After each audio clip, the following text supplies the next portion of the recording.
episode 15. Setiap hari mereka selalu bersama. Tak terasa rumah tangga yang dijalaninya sudah menginjak 2 bulan. Sejak itu pula, Axel mengawal Ele kemanapun gadis itu pergi. Dan hari ini, gadis itu tengah menunggu kelulusan sekolah. Ele dan Leta menunggu hasil dengan hati yang resah. Keduanya sudah memutuskan untuk kuliah sama-sama. "Kamu kenapa?" tanya Ele pada Leta. Gadis itu terlihat murung. "Tenanglah, hasil ujian kita pasti bagus." Ele menebak kegundahan Leta mengenai hasil kelulusan. "Bukan itu, El, tapi kelazuran," ucapnya lemas. "Kelazuran? Memangnya kenapa dia?" tanya Ele. "Kelazuran pindah tugas." Zuran berprofesi sebagai dokter kandungan. Pria itu pindah tugas karena memang sedang dibutuhkan di rumah sakit ternama. Aleta terpisah dengan kekasihnya. Ia juga mendengar bahwa Zuran akan dijodohkan.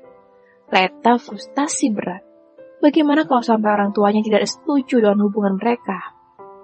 "Tenanglah, Kak Zuran pasti setia padamu, tak? Kalian saling mencintai. Cinta kalian pasti kuat." Ele mengelus punggung sahabatnya.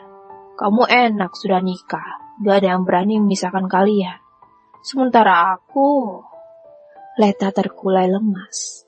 Tak lama obrolan mereka terhenti karena wali kelas mengumumkan dan memberikan sebuah amplop yang berisikan tentang kelulusan.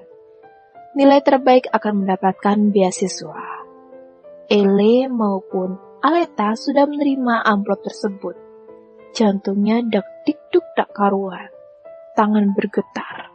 Mereka berdua membuka amplop tersebut secara bersamaan. Hingga keduanya pun cingkrak-cingkrak karena lulus. Dan Ele mendapatkan nilai terbaik. "Hore, aku dapat nilai terbaik," ucap Ele dan girang. "Jadi pasti senang kalau aku jadi juara, tak?" "Aku ikut seneng, El.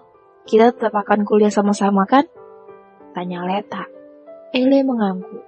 Semua teman kelasnya berbahagia karena lulus semua.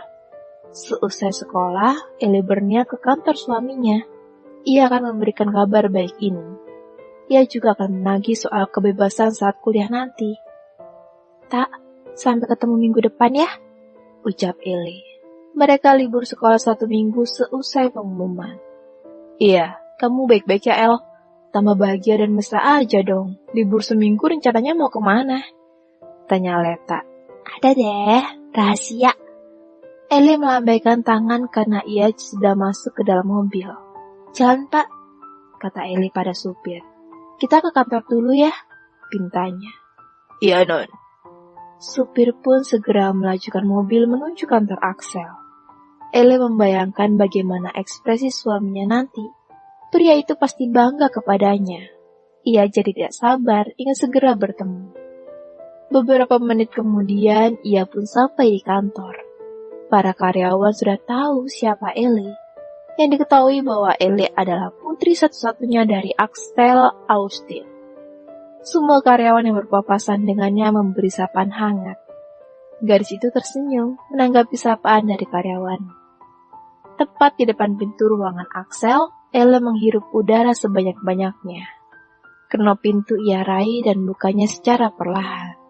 "Jos, kamu tahu kan? Awalku menikahi karena apa?" ucap Axel. "Balas dendam," jawab Jose. Elia mendengar pun terkejut. Apa yang dikatakan Leo ternyata benar. Tak dapat menahan rasa sesak, Ele tak jadi masuk ke dalam. Tanpa ia dengar ucapan Axel selanjutnya. "Tapi itu awal burukku. Aku tidak lagi memikirkan balas dendam itu, Jos. Aku mencintainya. Dan aku akan mengumumkan bahwa Ele adalah istriku. Hari ini hari kelulusannya. Tidak ada lagi alasan untuk menutupi pernikahanku dengannya." Tanpa Axel tahu, Ele mendengar penuturannya membuat gadis itu salah paham.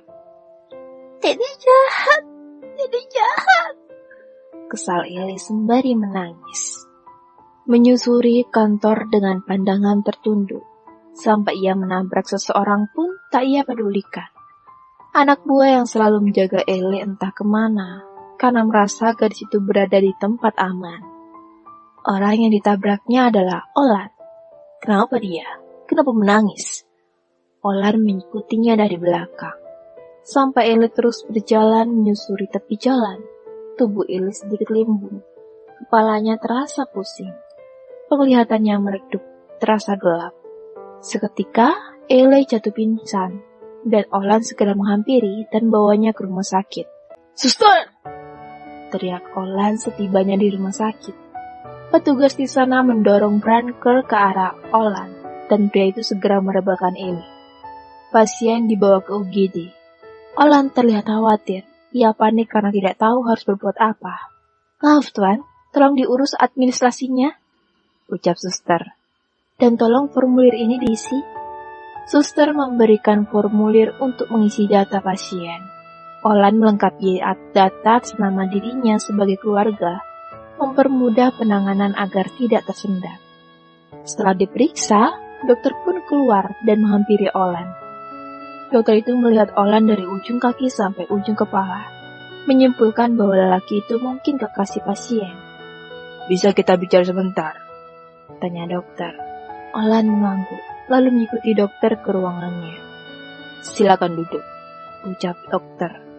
Olan mendudukkan diri lalu menatap wajah dokter dengan serius. "Jadi begini, hasil pemeriksaan bahwa pasien tengah hamil." Olan terkejut mendengarnya, karena gadis itu masih berstatus pelajar, menyimpulkan bahwa ini kenakalan remaja.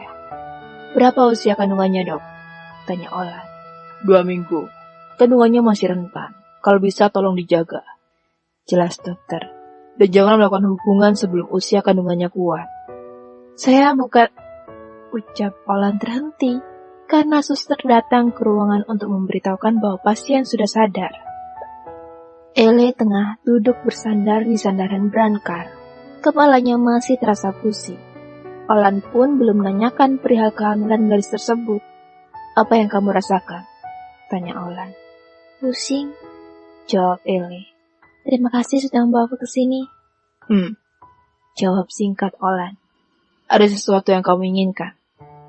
Ellie menggelengkan kepala. "Kalau begitu, aku akan menghubungi dedimu." Olan hendak mengambil ponsel di dalam saku. "Jangan," ucap Ellie menghentikan Olan saat akan mengambil ponselnya. "Jangan beritahu Dedi, kumohon." Ellie mengatupkan tangan di dada. "Kenapa? Dedimu harus tahu soal ini, apalagi kehamilanmu." Hamil?" ucap Ellie. "Iya, kamu hamil. Apa kamu sendiri belum tahu soal kehamilanmu?" Lagi-lagi Ellie menggelengkan kepala. Ellie tidak ingin suaminya tahu keberadaannya. Ia terlanjur sakit hati karena yang ia tahu lelaki itu menikahinya karena dendam. Jadi untuk apa lelaki itu tahu soal kehamilannya? Pikirnya. Belum tentu juga pria itu peduli padanya. Axel hanya menginginkan kehancuran dalam hidup Leo melalui dirinya. "Tapi dedimu harus tahu keberadaanmu. Pria itu harus bertanggung jawab. Apa perlu aku yang mendatangi kasihmu?" Olan berpikir mungkin gadis itu takut akan masalah ini. "Tidak perlu. Biar aku yang mengatakan ini. Aku hanya ingin sendiri saja untuk saat ini. Bisakah tinggalkan aku? Aku mau istirahat," pinta Ellie. "Jangan beritahu dediku soal ini." "Baiklah, aku akan keluar sebentar. Nanti aku kembali." Olan pun keluar dari ruangan itu. Ia berniat mencarikan makanan untuk Ellie. "Ada kabar bagus. Aku mendapatnya di rumah sakit," ucap seseorang melalui panggilan telepon. "Apa Tuan akan kemari untuk menemuinya? Mumpung tidak ada Axel bersamanya." Leo menyuruh seseorang memantau Ellie dan berhasil keadaan sedang lelangah. Leo tahu semua tentang Ellie, termasuk kehamilannya. Dengan senang hati, ia akan menemui anaknya. Ini kesempatannya untuk meyakinkan Ellie bahwa Axel menjadikannya istrinya hanya untuk menghancurkannya. Leo segera ke rumah sakit. Setibanya di sana ia mendapati Ellie tengah istirahat. Lama ia berada di sana, duduk di kursi tepat di hadapannya. Saat Ellie buka mata, betapa terkejutnya ia melihat ayah kandungnya ada di hadapannya. Gadis itu beranjak mendudukkan diri. Sedang apa Anda di sini? Dari mana tahu aku ada di sini?" tanya Ellie.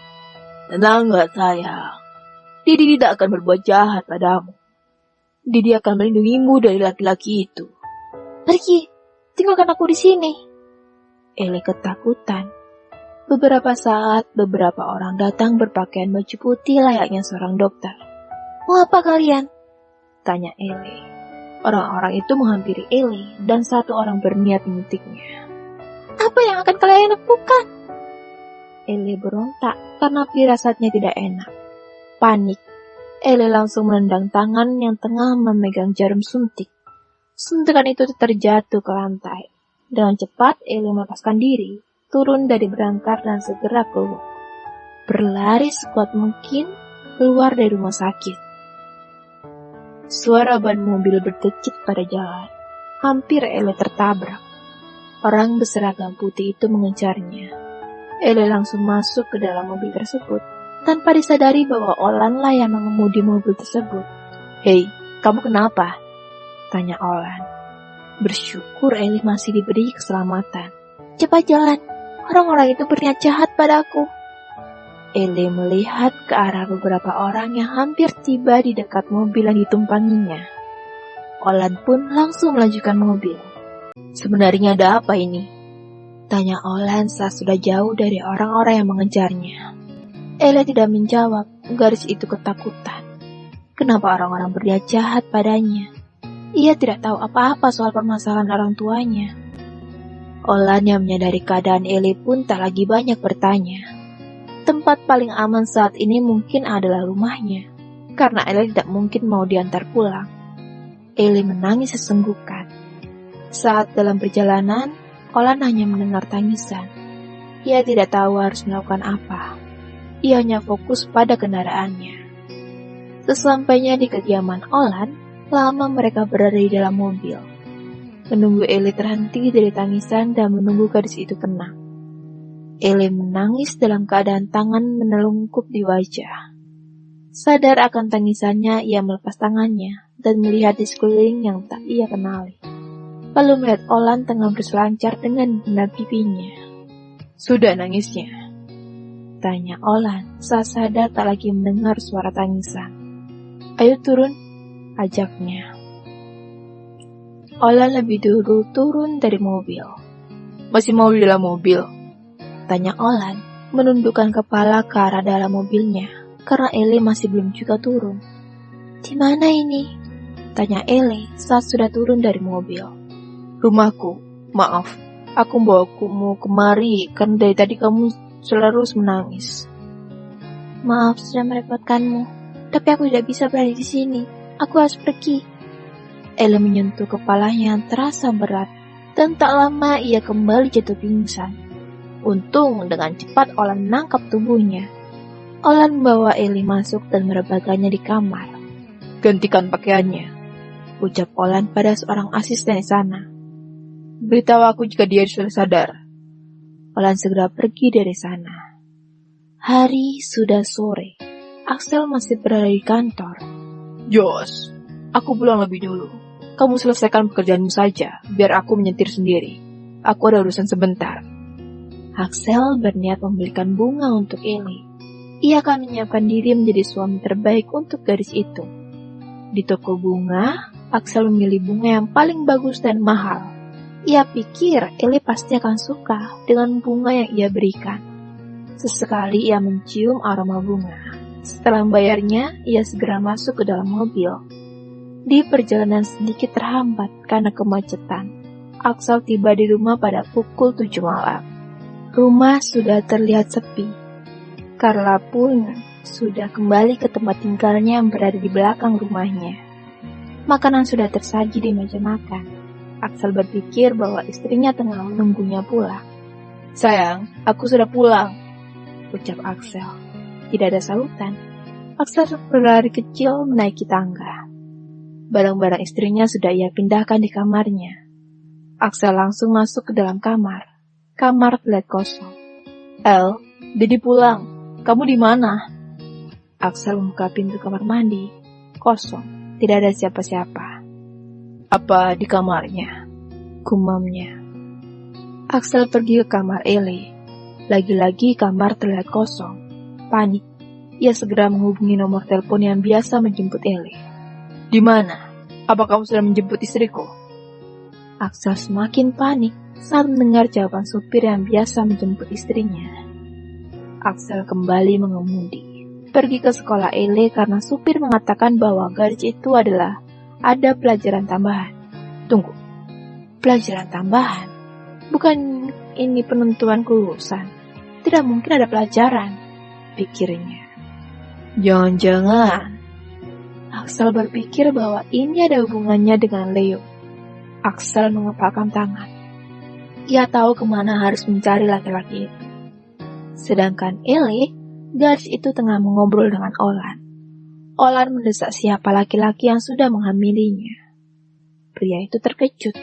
Hampir saja jantungnya kumat setelah mendengar bahwa Axel lah ayah dari anak yang dikandungnya. Ya, aku tidak tahu harus kemana. Pria yang menikahiku ternyata berniat jahat, berpura-pura mencintaiku hanya untuk menghancurkanku. Lirih Eli. Ia sudah menceritakan semuanya tentang Axel dan dendam laki-laki itu kepada orang tuanya. Tapi dia suamimu, anak yang kamu kandung membutuhkannya. Aku rasa dendam itu akan hilang setelah tahu kehamilanmu. Pulanglah, beri dia kesempatan. Aku akan mengantarmu pulang. Setidaknya dia tahu bahwa kamu sedang hamil. Aku akan menghubunginya.